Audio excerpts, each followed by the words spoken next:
दोस्तों, अगर आपने इस कहानी का पहला भाग अभी तक नहीं देखा, तो मैं आपको सलाह दूंगा कि पहले वही देखिए, क्योंकि आगे की कहानी को समझने के लिए पिछले भाग का जानना बहुत जरूरी है। तो चलिए, अब शुरू करते हैं कहानी का दूसरा भाग। चिल्लाने के कुछ देर बाद नानी मासी अपनी कुर्सी पर बैठ गई और बोली, मैं आज वो राज बता ही देती हूं कि उस रात प्रोफेसर ने ऐसा क्या कहा था कि तेरी माँ, जो तुझसे अपनी जान से भी ज्यादा प्यार करती थी, तुझे और मुझे छोड़कर चली गई। नानी मासी कुछ और बोलती, उससे पहले मम्मी ने अनन्या और अभिर को बाहर जाने को कहा, लेकिन नानी मासी ने हाथ हिलाकर मना कर दिया और बोली, इन्हें भी सुनने दो अपनी नानी की कहानी।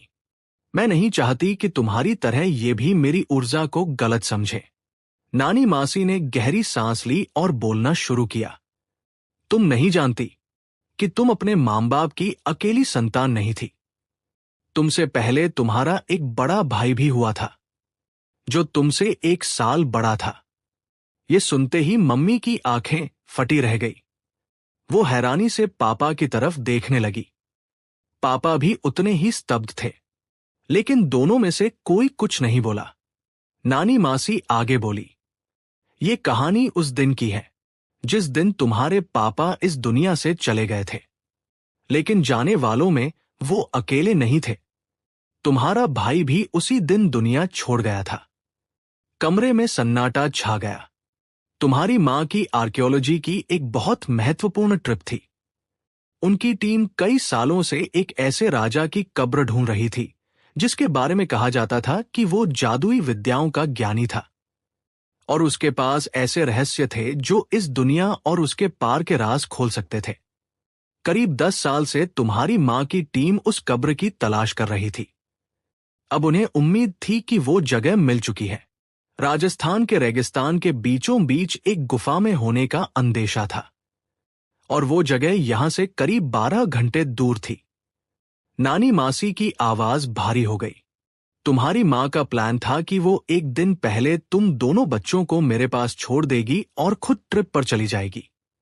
उस दिन वो मेरे घर आई और बोली, आज दोनों बच्चों के वैक्सीन लगने हैं, लगवा कर आती हूं, फिर इन्हें यहीं छोड़ दूंगी। मैंने हरिया को भेजा कि जाओ मालकिन को डॉक्टर के पास ले जाओ। तुम्हारे तो वैक्सीन लग गए, लेकिन तुम्हारे भाई के नहीं लग पाए। उसका डॉक्टर कहीं बाहर गया हुआ था। जब तुम्हारी मां वापस आई तो उसने तुम्हारे पापा को फोन किया। पापा ने डॉक्टर से बात की। डॉक्टर ने कहा, मैं आज बाहर हूं, लेकिन रात में आपके घर के पास से ही गुजरूंगा। मेरे बैग में वैक्सीन है, चाहे तो घर पर ही लगा दूंगा। ये सुनकर तुम्हारी मां बोली, वैसे भी मुझे कल सुबह निकलना है, मैं बेटे को साथ ले जाती हूं। रात में वैक्सीन लग जाएगी और सुबह इसे दीदी के घर छोड़ते हुए निकल जाऊंगी। नानी मासी की आंखों में आंसू आ गए। मुझे ये बात बिल्कुल अच्छी नहीं लगी। मैंने उसे बहुत समझाया। मैंने कहा, वैक्सीन बाद में लगवा देना, अभी दोनों बच्चों को मेरे पास छोड़कर घर चली जाओ। जमाए राजा इंतजार कर रहे होंगे। लेकिन तेरी मां नहीं मानी। नानी मासी खुद से बुदबुदाई, काश उस दिन मैंने उसे रोक लिया होता।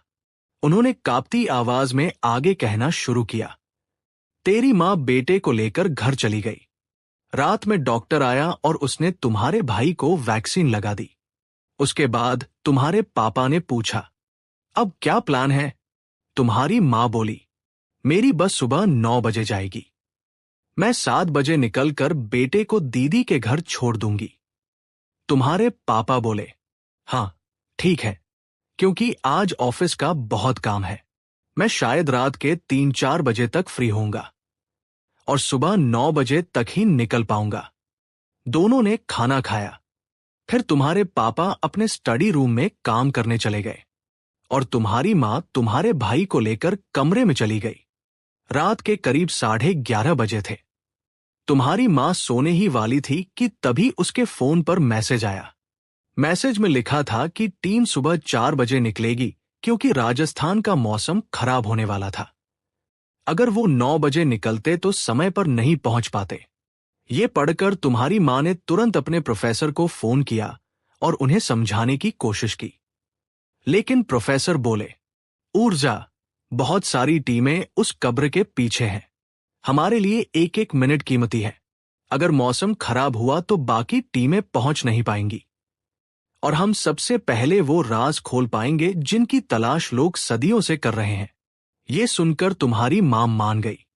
उसने कहा, ठीक है सर, मैं सुबह 4 बजे घर के बाहर मिलती हूं। नानी मासी ने आगे कहा। फोन रखने के बाद वो तुम्हारे पापा के स्टडी रूम में गई और उन्हें सब बताया। ये सुनकर तुम्हारे पापा थोड़ा परेशान हो गए। उन्होंने कहा, अब सब कैसे होगा? अगर तुम 4 बजे निकलोगी तो बेटे को कौन छोड़ेगा? मुझे भी कल मुख्य ऑफिस जाना है जो यहां से 80 किलोमीटर दूर है और तुम्हारी बहन का घर बिल्कुल उल्टी दिशा में पड़ता है। उन्होंने समझाने की कोशिश की, लेकिन तेरी मां भी परेशान थी। वो उल्टा उन्हीं पर नाराज हो गई। वो बोली, आपके लिए हमेशा आपका काम ही जरूरी होता है। ये मेरी जिंदगी की सबसे महत्वपूर्ण ट्रिप हो सकती है। आप मेरी बात समझते ही नहीं। पापा ने बहुत समझाया, लेकिन वो रोती हुई कमरे में चली गई। कुछ देर बाद पापा ने उसे मैसेज किया, ठीक है, बेटे को मैं छोड़ दूंगा। अब रोना बंद करो और सो जाओ। तुम्हें सुबह 4 बजे निकलना है। नानी मासी हल्का सा मुस्कुराई। तुम्हारी मां को पता था तुम्हारे पापा सब कुछ सह सकते थे, लेकिन उसे रोता हुआ नहीं देख सकते थे। तुम्हारी मां मुस्कुराई और सो गई। रात के 3:30 बजे वो उठी। उसने देखा कि स्टडी रूम की लाइट अब भी जल रही थी। इसका मतलब तुम्हारे पापा अभी तक काम कर रहे थे। करीब 3:40 पर तुम्हारे पापा कमरे में आए। उन्होंने 6 बजे का अलार्म लगाया और बोले, मैं 6:30 बजे निकल जाऊंगा। तुम्हारी मां ने कहा, बेटे का सारा सामान बैग में रख दिया है। बैग डाइनिंग टेबल पर है।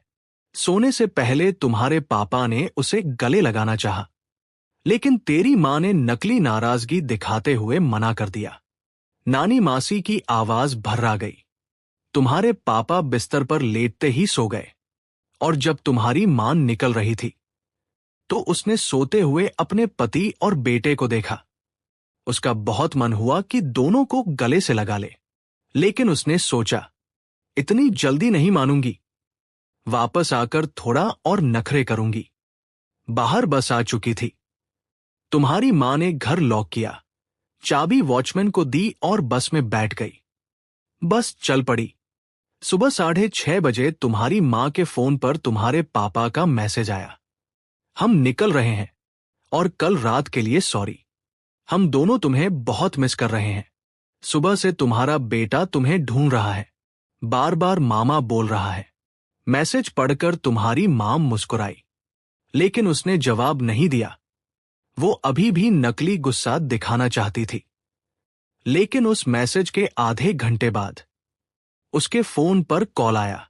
स्क्रीन पर तुम्हारे पापा का नाम था। उसने पहली कॉल काट दी, फिर दूसरी भी, लेकिन तीसरी बार उसने गुस्से में फोन उठाया और बोली, क्या है? नानी मासी की आवाज कांप गई, लेकिन सामने तुम्हारे पापा नहीं थे। एक अनजान आदमी था। वो बोला, आप तुरंत मेदांता हॉस्पिटल पहुंचिए। आपकी गाड़ी का बहुत बड़ा एक्सीडेंट हो गया है। आपके पति और बेटे दोनों को अस्पताल लाया गया है। ये सुनते ही तेरी मां के पैरों तले जमीन खिसक गई। फोन कटने के बाद लगभग 2 मिनट तक तेरी मां पत्थर की तरह वहीं बैठी रही। जब उसे थोड़ा होश आया तो उसने चीखते हुए बस रुकवाई और सबको बताया कि क्या हुआ है। ये सुनते ही पूरी टीम घबरा गई।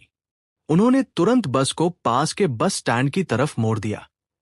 प्रोफेसर ने ऊर्जा से कहा, ऊर्जा, अगर मेरे बस में होता तो मैं ये पूरी बस वापस ले जाता, लेकिन ये बस कॉलेज की है। तुम यहीं से तुरंत घर जाने वाली बस पकड़ लो और हिम्मत रखो, शायद उन्हें कुछ नहीं हुआ होगा। तेरी मां तुरंत वापस घर की तरफ जाने वाली बस में बैठ गई। उसने रास्ते में ही नानी मासी को फोन करके सब बता दिया। जैसे ही नानी मासी ने ये सुना, उन्होंने तुरंत गाड़ी निकलवाई और तुझे साथ लेकर अस्पताल पहुंच गई। नानी मासी बोली, अस्पताल वाले तेरे नाना की बहुत इज्जत करते थे। मैं बदहवास हालत में लोगों से पूछती हुई कब ऑपरेशन थिएटर तक पहुंच गई, मुझे खुद पता नहीं चला। तेरे पापा और तेरे भाई दोनों का ऑपरेशन चल रहा था। मैं बाहर खड़ी थी, तुझे अपनी छाती से लगाए हुए। नानी मासी की आवाज भर्रा गई। कुछ देर बाद डॉक्टर बाहर आए। उनके चेहरे पर उदासी साफ दिखाई दे रही थी। उन्होंने धीमी आवाज में कहा, हमें माफ कर दीजिए, हम दोनों में से किसी को नहीं बचा पाए।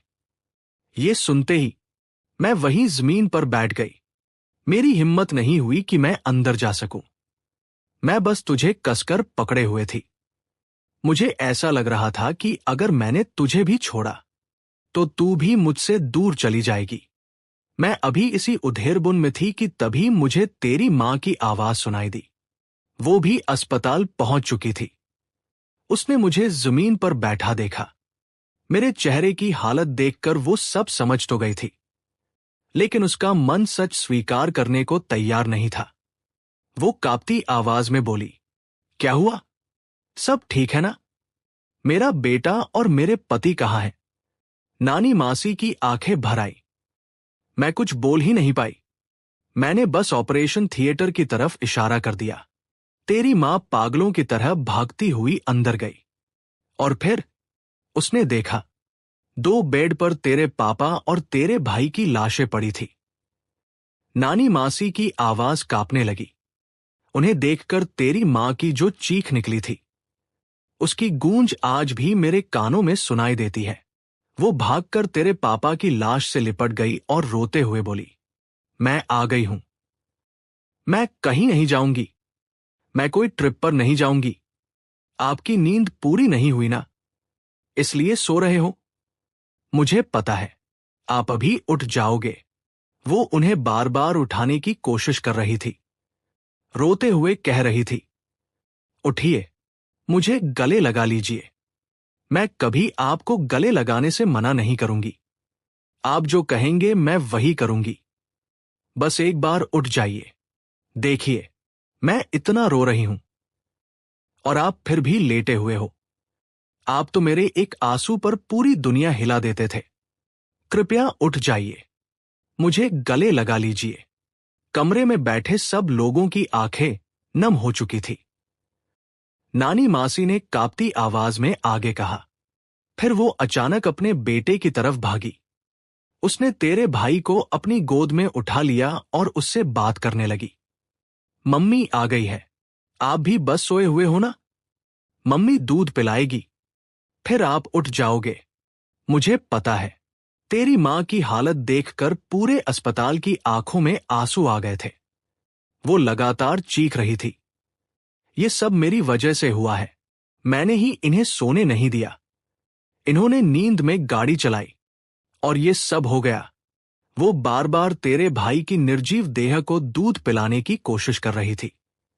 तभी एक नर्स भागती हुई मेरे पास आई और बोली, कृपया अपनी बहन को संभालिए। ऐसा लग रहा है कि कहीं ये सदमे में अपनी जान ही न दे दे। मैं तुरंत अंदर गई। जैसे ही मैं उसके पास पहुंची, वो मासूमियत से मुझसे बोली, पता नहीं क्या हुआ है, आज दूध नहीं पी रहा। आप इसे समझाइए ना, और इन्हें भी कहिए उठ जाए, मुझे गले लगा ले। नानी मासी की आवाज टूट गई। उसकी हालत देखकर मेरे पैर कांपने लगे, लेकिन मैंने खुद को संभाला। मैंने उसके सिर पर हाथ फेरा और धीरे से कहा, ऊर्जा। लेकिन तेरी मां जैसे किसी और ही दुनिया में खो चुकी थी। वो बस तेरे मृत भाई को दूध पिलाने की कोशिश किए जा रही थी। मैं उसके पास नीचे बैठ गई और उसका हाथ पकड़ने की कोशिश की। उसके हाथ बर्फ की तरह ठंडे हो चुके थे। मैंने उसकी आंखों में देखा और मुझे ऐसा लगा जैसे उसने इस दुनिया से जाने का फैसला कर लिया हो। मुझे डर लगने लगा कि वो किसी भी पल अपने प्राण त्याग देगी। नानी मासी कुछ पल के लिए चुप हो गई। फिर उन्होंने धीरे से कहा, तभी मैंने एक फैसला लिया। मैंने तेरे भाई को उसकी गोद से अलग किया और तुझे उसकी गोद में दे दिया। और पता नहीं वो भगवान की कैसी कृपा थी कि तूने अचानक अपनी मां की उंगली पकड़ ली। तेरी मां ने पहली बार तेरी तरफ देखा, एक पल के लिए मुस्कुराई और फिर वहीं बेहोश होकर गिर पड़ी। कमरे में सन्नाटा छा गया। तेरी मां कोमा में चली गई थी। मैंने तेरी मां के कोमा में रहते हुए तेरे पिता और तेरे भाई का अंतिम संस्कार किया। 7 दिन बीत गए, लेकिन तेरी मां को होश नहीं आया। डॉक्टरों ने उम्मीद छोड़नी शुरू कर दी थी। वो मुझसे कहने लगे, अब आपको फैसला करना होगा। आखिर कब तक इन्हें वेंटिलेटर पर रखा जाए। नानी मासी की आंखों में गुस्सा उतर आया। मैं उन डॉक्टरों पर चीख पड़ी। मैंने कहा, जब तक मेरे पास एक पैसा भी बचा है, तब तक मेरी बहन जिंदा रहेगी। और फिर मैंने उन्हें धमकी दी, अगर आज के बाद किसी ने मुझसे ऐसा फैसला लेने को कहा, तो मैं इस अस्पताल में आग लगा दूंगी। 7वें दिन की रात मैंने एक और फैसला लिया। मैं तुझे लेकर अस्पताल पहुंची और तुझे तेरी कोमा में पड़ी मां के पास लिटा दिया। उस दिन मैंने जानबूझकर तुझे भूखा रखा था। मैं तुझे तेरी मां के पास छोड़कर कमरे के बाहर आ गई और दरवाजे पर खड़ी हो गई। कुछ देर तक सब शांत रहा। फिर अचानक तू जोर जोर से रोने लगी। बच्चे के रोने की आवाज सुनकर एक नर्स वहां आई। उसने मुझे दरवाजे पर खड़ा देखा और दरवाजे के शीशे से अंदर झांका। अंदर तू अपनी मां के पास रो रही थी। नर्स घबरा गई। वो मुझसे बोली, आप ये क्या कर रही हैं? बच्चे को तुरंत बाहर निकालिए, ये सही नहीं है। लेकिन मैंने मना कर दिया। मैंने कहा, कोई अंदर नहीं जाएगा और ना ही कोई बच्ची को बाहर लाएगा। नर्स भागकर बाकी स्टाफ को बुला लाई। सबने मुझे समझाने की कोशिश की। किसी ने अस्पताल की पॉलिसी का हवाला दिया, किसी ने इंसानियत का। सब यही कह रहे थे, आप इतनी कठोर कैसे हो सकती हैं? लेकिन मैं अपनी जगह से नहीं हटी और अंदर तू लगातार रोए जा रही थी। कुछ देर बाद डॉक्टर और दूसरे स्टाफ भी वहां आ गए। उन्होंने भी मुझे समझाने की कोशिश की, लेकिन मैं नहीं मानी। आखिरकार उन्होंने मुझे हटाने के लिए धक्का दिया, क्योंकि उन्हें डर था कि कहीं तुझे कुछ हो ना जाए। नानी मासी की आवाज धीमी पड़ गई, लेकिन जैसे ही वो लोग कमरे के अंदर पहुंचे, उनके पैरों तले जमीन खिसक गई।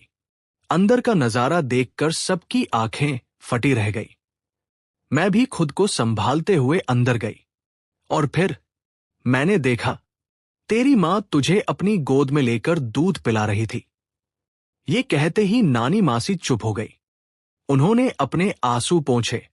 कमरे में बैठे हर इंसान की आंखें नम थी, लेकिन सबके मन में सिर्फ एक ही सवाल गूंज रहा था, जो मां अपनी बेटी के लिए मौत से लड़कर वापस आ गई। आखिर ऐसा क्या हुआ था कि उसने उसी बेटी को छोड़ दिया और कभी पीछे मुड़कर नहीं देखा? कहानी का अगला रहस्य जानने के लिए वीडियो को लाइक और चैनल को सब्सक्राइब जरूर करें। हम बहुत जल्द इस कहानी का तीसरा भाग लेकर आने वाले हैं। और हाँ, ये सभी कहानियां पूरी तरह से ओरिजिनल हैं। आपका एक छोटा सा फीडबैक भी हमारे लिए बहुत मायने रखता है। तो कमेंट करके जरूर बताइएगा कि आपको कहानी कैसी लगी।